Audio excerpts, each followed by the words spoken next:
homemade butter. Hindi ka nabibili kapag matutunan mong gumawa ng butter sa bahay. Akala ko dati sobrang hirap gawin ito pero sobrang dali lang pala. Isang ingredient lang ang kakailanganin mo.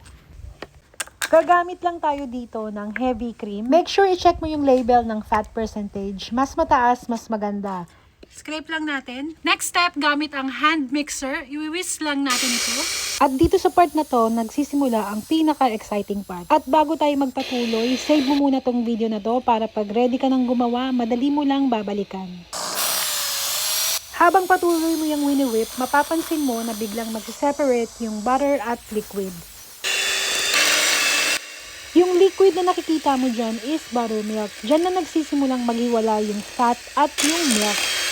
Huwag mong itatapon yung milk na yan kasi magagamit mo pa yan sa mga ibang recipes like pancakes or pwede rin sa kape. At kung nakaabot ka sa part ng video na to, paki-comment naman mga ka-backyard kung saan bansa ka nakatira para nalalaman ko kung hanggang saan nakakaabot itong video. Mapapansin mo na marami pa ring lumalabas na buttermilk dito sa butter, so squeeze mo lang yan ng maigi.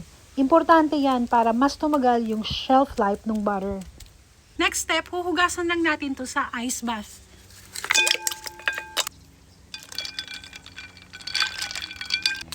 Nakaka-amaze lang makita na yung mga dati nating kinakain lang, kaya naman pala nating gawin sa bahay. So, try nyo po to mga ka-backyard. At ready na yung ating homemade butter. Honestly, after learning how to make butter at home, parang mahihirapan na akong bumili ng store-bought butter. Pero bibili pa rin naman ako.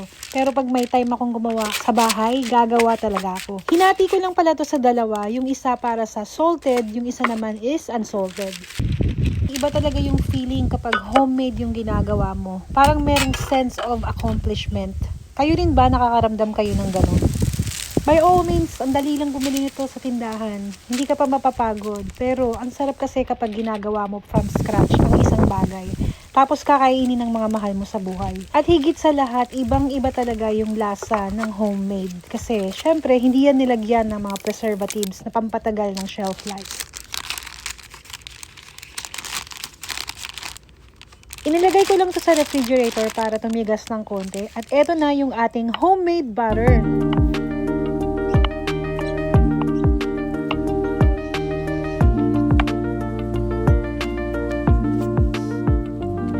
Kung nagustuhan mo tong recipe na ginawa ko for today's video, paki-like, comment, and share mo na rin.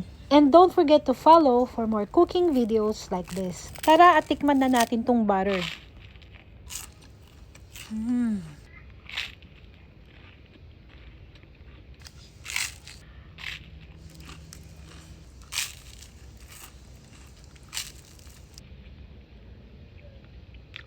Ang sarap ng lasa ng fresh butter.